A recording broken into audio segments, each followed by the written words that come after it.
Le Conseil des ministres ratifie un certain nombre de projets de loi et de décrets, dont un projet de décret pour consacrer une journée nationale à l'école républicaine et un autre relatif au découpage administratif des villes de Maka et Atf dans les wilayas de la Saba et du Gorgol. Le ministre de l'Éducation nationale et de la réforme du système éducatif inspecte le déroulement des cours à l'école Cheikh Saad Bou de la Muqata'a d'Arafat.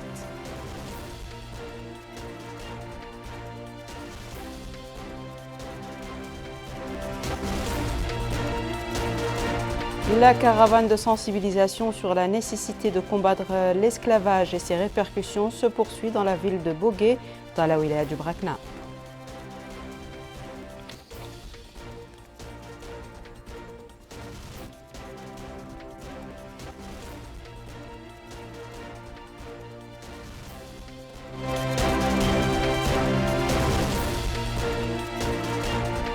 Bonsoir mesdames, mesdemoiselles et messieurs, très heureuse de vous retrouver.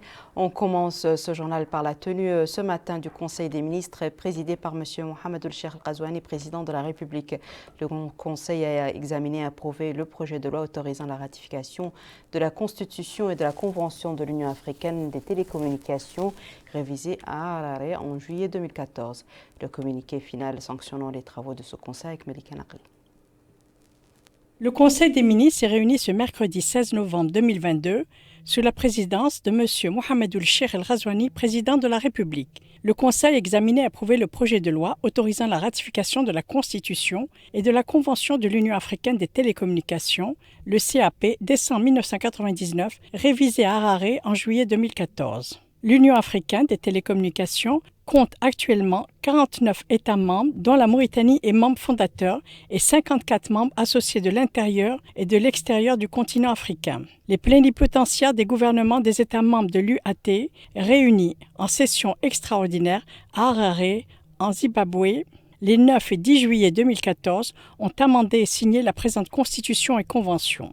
Notre pays étant membre de cette organisation et n'ayant pas encore signé la dernière version amendée de la Convention et de la Constitution, signée en 2014, le présent projet de loi vise à les ratifier. Le Conseil a également examiné et adopté les projets de décret suivants. Projet de décret instituant et célébrant le 30 octobre comme journée nationale de l'école républicaine. Le projet de décret vise à instaurer la journée du 30 octobre de chaque année comme journée nationale de l'école républicaine, célébrée annuellement sur toute l'étendue du territoire national, dans toutes les wilayas et les muqata'a. Les cérémonies de commémoration de cette journée nationale seront l'occasion d'honorer les personnalités et les institutions qui ont contribué dans la réussite de l'école républicaine et dans sa pérennisation. Projet de décret portant approbation et déclaration d'utilité publique, le plan de lotissement de la nouvelle ville de Maka, regroupement de Maka, commune de Gueller, Muqata'a de Barkeol dans la wilaya de la Saba. Ce lotissement, qui couvre une superficie de 325 hectares, vise à renforcer les efforts des pouvoirs publics dans le domaine de regroupement des localités. Il facilitera l'accès des populations aux différents services et réseaux, tout en créant un cadre urbain adéquat, moderne, répondant aux normes urbanistiques et garantissant la quiétude et la sécurité. Projet de décret portant approbation et déclaration d'utilité publique, le plan de lotissement de la nouvelle ville d'El Atf, regroupement d'El Atf, commune de Tifondi-Sivé, Muqata'a de Kaïdi dans la wilaya du Gorgol. Ce lotissement, qui couvre une superficie de 97 hectares, vise à renforcer les efforts des pouvoirs publics dans le domaine de regroupement des localités. Il facilitera l'accès des populations aux différents services et réseaux, tout en créant un cadre urbain adéquat et moderne, répondant aux normes urbanistiques et garantissant la quiétude et la sécurité. Le ministre des Affaires étrangères, de la Coopération et des Mauritaniens de l'extérieur a présenté une communication relative à la situation internationale. Le ministre de la Défense nationale, ministre de l'Intérieur et de la décentralisation par intérim, a présenté une communication relative à la situation intérieure.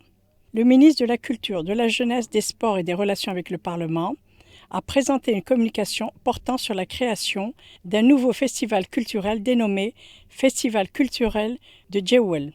Cette communication s'inscrit dans le cadre des efforts du gouvernement pour traduire dans les faits la politique culturelle capable de renforcer et accompagner la croissance du pays et son développement culturel, social et économique.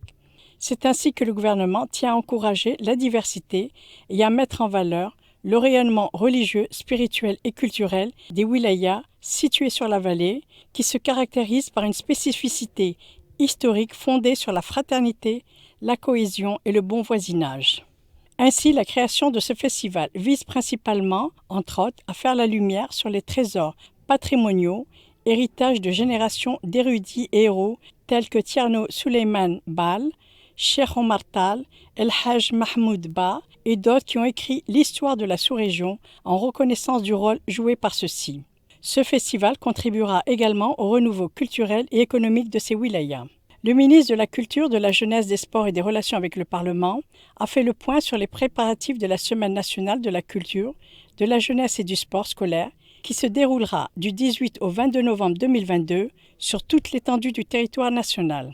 Cette semaine vise à valoriser la culture nationale dans sa diversité et à promouvoir la jeunesse et le sport, conformément au programme du Président de la République, Mes engagements.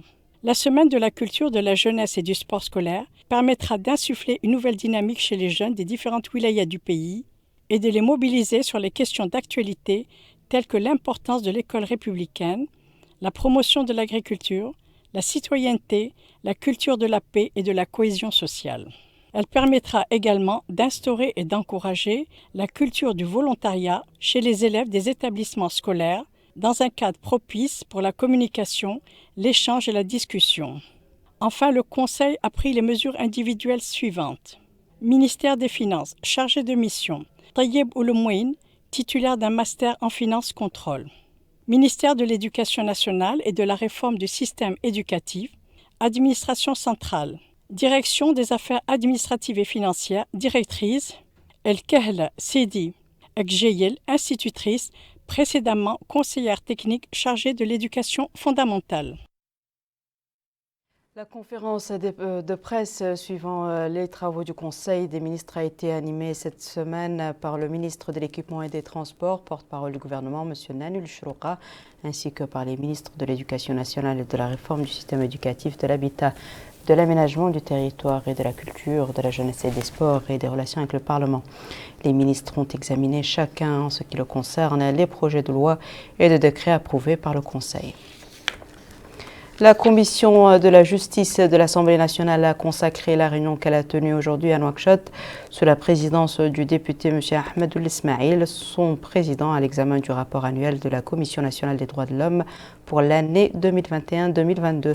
Au cours de la réunion, la commission a suivi un exposé du président de la commission, M. Ahmed Saloun Bouhoubouni, dans lequel il présente le contenu du rapport. Il a souligné dans ce cadre que la méthodologie suivie dans l'élaboration du rapport est basée sur les réalisations accomplies dans le domaine des droits de l'homme, la mise en évidence des lacunes observées dans la promotion des droits de l'homme et de la formulation de recommandations au gouvernement tout en veillant à ce que cela se fasse de manière indépendante. Le ministre de l'Éducation nationale et de la réforme du système éducatif, M. Brahim Waloul Mohamed Lemine, a visité aujourd'hui l'école Cheikh Saad Bou relevant de la Mourada'a d'Arafat, située dans la wilaya de Nouakchott Sud, pour s'informer du déroulement des cours dans cet établissement sur place. Le ministre a assisté à la cérémonie de levée des couleurs et à l'exécution de l'hymne national avant de faire le tour des classes et suivre plutôt la présentation des cours. Le directeur de l'école, M. Dari Hamed, a expliqué l'importance de la mise en œuvre du contenu de l'école républicaine. Il a noté que le nombre d'élèves inscrits en première année fondamentale au niveau de cet établissement a déjà atteint 180 élèves répartis en 4 classes au lieu de 25 élèves l'année dernière. La Commission nationale des droits de l'homme poursuit sa campagne de sensibilisation sur l'importance de la lutte contre la traite des personnes et l'esclavage. Le président de la Commission a tenu une réunion à Bogué avec les acteurs de la société civile portant sur les efforts déployés par les pouvoirs publics dans la lutte contre ces pratiques. C'est un compte-rendu de Bokar Baylaba. La Commission nationale des droits de l'homme est sur le terrain. À Bogué, l'instance a tenu une rencontre pour sensibiliser sur l'importance de la lutte contre l'esclavage et la promotion des droits de l'homme. Le slogan de la caravane est on ne peut plus évocateur. Tournons la page de l'esclavage dans notre pays à travers le mécanisme de signalement. Et à cette occasion, le président de la Commission nationale des droits de l'homme, Ahmed Salem Bouhbaini, a indiqué que cette campagne vise à généraliser le mécanisme de plainte, ce qui renforce le partenariat avec divers acteurs et partenaires. Et il a rappelé que les pouvoirs publics ont fait le nécessaire à cette fin. En présence de l'ambassadrice d'Allemagne dans notre pays, la rencontre a permis de faire le tour d'horizon des efforts déployés par les acteurs de la société civile dans la lutte contre toutes les formes de cette pratique rétrograde. Avec au numéro vert, la Commission nationale des droits de l'homme espère renforcer ses outils de signalement. En d'autres termes, il s'agit d'un outil pour permettre à tous les citoyens de signaler tout cas d'esclavage constaté où qu'il se trouve. Le wali du Gorgol, M. Mohamed Ali Oulselk, a tenu une réunion avec les populations de la Muqata'a de l'Qsaïba pour étudier la situation générale de la wilaya et s'informer de leurs problèmes. Au cours de cette réunion, le wali a souligné la nécessité de préserver les pâturages des incendies et a mis en exergue les objectifs de l'école républicaine. Aminata Khan. Le wali de la wilaya du Gorgol, Ahmed Oulsidobo, s'est réuni avec les habitants de la Muqata'a de l'Qsaïba dans le cadre de la campagne de sensibilisation sur la protection des pâturages et la lutte contre les feux de brousse. Devant l'assistance, le wali a indiqué qu'il s'est informé sur le déroulement des cours et le respect de l'école républicaine, précisant qu'il a pu s'assurer que l'école à l'Qsaïba ne manque de rien. Il a appelé les populations en milieu rural à faire preuve de vigilance pour éviter les feux de brousse et de protéger les pâturages dans la wilaya. Devant les notables et les populations locales, le wali a insisté sur la nécessité pour tous de redoubler les efforts pour protéger les pâturages et lutter plus efficacement contre les feux de brousse. Il a en outre exhorté les citoyens, quels qu'ils soient et où ils se trouvent, à contribuer efficacement à la campagne de sensibilisation contre les feux de brousse. Lui succédant, le président du conseil régional du Gorgol, Ba Amadou Abou, a exhorté les populations à protéger les pâturages et à éviter de provoquer les feux de brousse. Le maire adjoint de l'Qsaïba avait présenté auparavant un certain nombre de doléances des populations relatives à l'accès à l'eau, à l'agriculture, à l'enseignement et à la santé. Le wali du Gorgol a mis à profit sa visite pour se rendre au lycée de l'Qsaïba. Le wali du Trarza a terminé sa visite d'inspection du travail dans les différentes localités et Muqata'a de la wilaya par Ndiago, relevant de la Muqata'a de Kermassen. Cette visite s'inscrit dans le cadre de la volonté des pouvoirs publics de rapprocher plutôt les services de l'administration des citoyens. Amine Amtakhlil. La visite effectuée par le wali du Trarza, qui a couvert les 4 coins de sa wilaya, a été clôturée avec la commune de Ndiago, portail ouest de la Mauritanie. Sur place, M. Mohamed Ahmed Mouloud s'est réuni avec les représentants des populations venus notamment des villages avoisinants. L'occasion pour le maire de la commune de Ndiago, M. Boïdiloul Hamoued, de passer en revue les réalisations enregistrées dans la commune de Ndiago et de demander l'ouverture de routes bitumées reliant la commune aux villes avoisinantes, notamment Rosso. Quant au wali du Trarza, il a rappelé que la présente rencontre s'inscrit dans le cadre du rapprochement du service public des citoyens à travers un processus d'écoute organisé visant davantage d'implication et d'inclusion. Parmi les problèmes cités par les intervenants lors de la réunion, ceux liés au chômage et à l'organisation du secteur de la pêche. À la fin de la réunion, le wali du Trarza a indiqué que les visites effectuées dans les différentes localités de la wilaya interviennent suite aux instructions du président de la République, M. Mohamed Ould Cheikh Al-Ghazouani, visant le rapprochement du service public des citoyens. La visite effectuée, précise-t-il, a couvert toutes les Muqata'a du Trarza et a permis d'établir un contact de proximité avec les citoyens, de leur faire part de la politique générale du gouvernement et de recueillir leurs avis, inquiétudes et aspirations dans les différents domaines. Il a insisté sur la relation de complémentarité qui doit gérer les rapports entre les citoyens et l'administration dans un cadre de partenariat et de collaboration. Enfin, le wali du Trarza a signalé sa satisfaction des échanges qu'il a eus avec les populations locales et leurs représentants qui ont loué à leur tour la fluidité des prestations administratives et leur intention d'accompagner les efforts de l'État dans ce sens. une approche inclusive et participative qui met en valeur la décentralisation et la déconcentration des services publics tout en réveillant l'espoir de désenclavement des zones difficilement accessibles et la participation au processus de prise de décision de leurs habitants. Le Wali de l'Inchiri, en présence des autorités administratives et sécuritaires de la wilaya, ont présidé une réunion à laquelle participe à leur côté l'ambassadrice des États-Unis d'Amérique dans notre pays, Mme Cynthia Kirst, qui visite la grande université Al-Mahadra Chinguetienne dans la ville d'Agjoujt. Dans la salle de réunion, l'ambassadrice a eu une rencontre avec les cadres de l'institution et son personnel enseignant. À cette occasion, le président de l'université, M. Mohamed Taqiyullah Talib Jeddou, a brossé un tableau quant au rôle et à la mission de cette institution.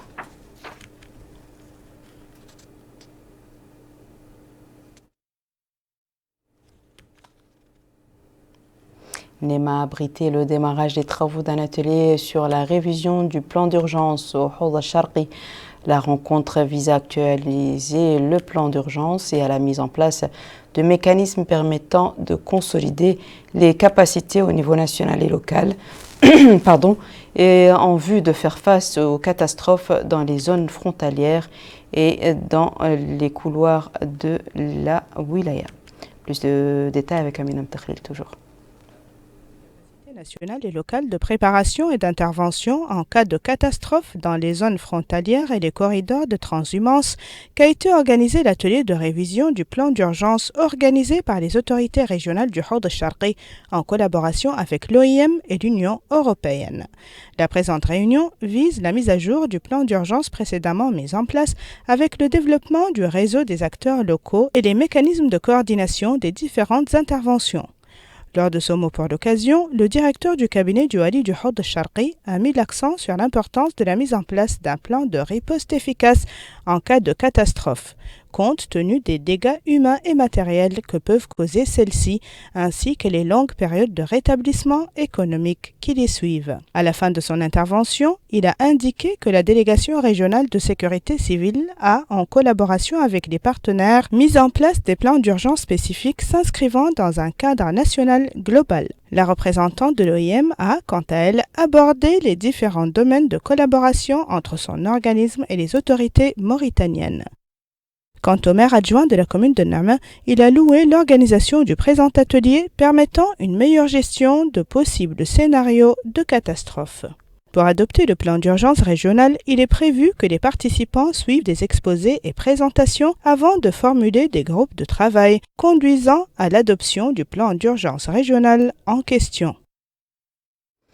Le centre hospitalier régional de la ville d'Ayoun connaît une forte affluence des citoyens souhaitant bénéficier des services de santé spécialisés assurés par les équipes médicales de l'hôpital mobile lancé par le ministère de la Santé il y a quelques jours dans la wilaya.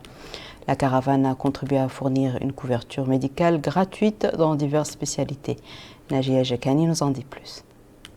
C'est dans le cadre de la caravane mobile que le personnel sanitaire poursuit les consultations et les traitements gratuits dans le pavillon de cardiologie du centre hospitalier d'Ayoun.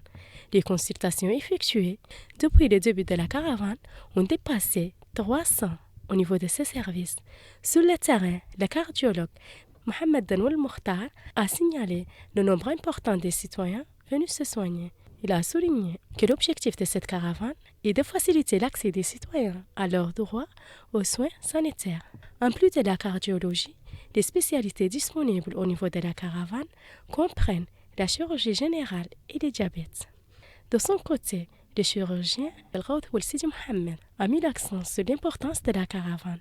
Il a souligné que les soins offerts par son pavillon ont dépassé les 150 consultations et 70 opérations. Pour sa part, le diabétologue Boul El-Boukhari a indiqué que son service a réalisé 365 consultations réparties entre les différentes spécialités, en affirmant la nécessité de cette initiative et sa poursuite dans le futur. Enfin, très émus, certains bénéficiaires se sont réjouis des services offerts par la caravane ayant permis leur accès gratuit aux soins et aux médicaments. Il est à noter que cette caravane vise à rapprocher les services publics sanitaires des citoyens dans une approche solidaire de proximité. Cap sur la Mourata'a de Chami relevant de la wilaya de Dakhlet Nouadhibou où les kiosques ne se désemplissent pas. Les manuels scolaires sont disponibles en grande quantité. Ces outils pédagogiques couvrent les enseignements de base de l'école républicaine. Bokar Baïla pas toujours. C'est un élément central dans la pratique pédagogique. Il est reconnu comme l'un des facteurs les plus efficaces pour améliorer la qualité de l'enseignement. Cet élément s'appelle le manuel scolaire. À Chami, dans la wilaya de Dakhlet Nouadhibou, cet outil est disponible en grand nombre dans les kiosques. Ces manuels scolaires couvrent les enseignements du primaire et secondaire et répondent à la demande des élèves. Et cela s'inscrit dans le cadre de l'ancrage de l'école républicaine en cours. Au moment où Mohamed Yeslem est gérante d'un kiosque, explique que les manuels scolaires se répartissent entre les livres en arabe, en français et en mathématiques. Et tout cela constitue des supports pédagogiques. D'autres acteurs soulignent aussi la particularité de cette année scolaire, qui constitue le démarrage de l'école républicaine, précisant que les manuels scolaires sont disponibles en grande quantité. En somme, le manuel scolaire est un vecteur essentiel d'instruction. Il est porteur de savoir, mais aussi de normes et de valeurs. Voici à présent, mesdames et messieurs, le rappel des titres. Le Conseil des ministres ratifie un certain nombre de projets de loi et de décrets, dont un projet de décret pour consacrer une journée nationale à l'école républicaine et un autre relatif au découpage administratif des villes de Maqa et Atf dans les wilayas de la Saba et du Gorgol. Le ministre de l'Éducation nationale et de la réforme du système éducatif inspecte le déroulement des cours à l'école Cheikh Saad Bou de la Mourata'a d'Arafat.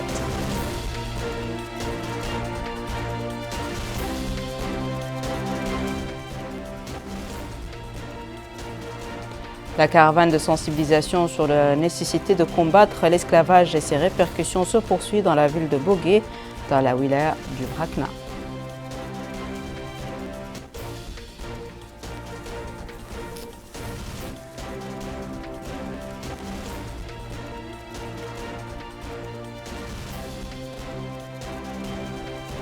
C'est la fin de ce journal, mesdames et messieurs. Merci à vous de nous avoir suivis. Merci de votre fidélité et excellente suite de programme sur la Mauritanie.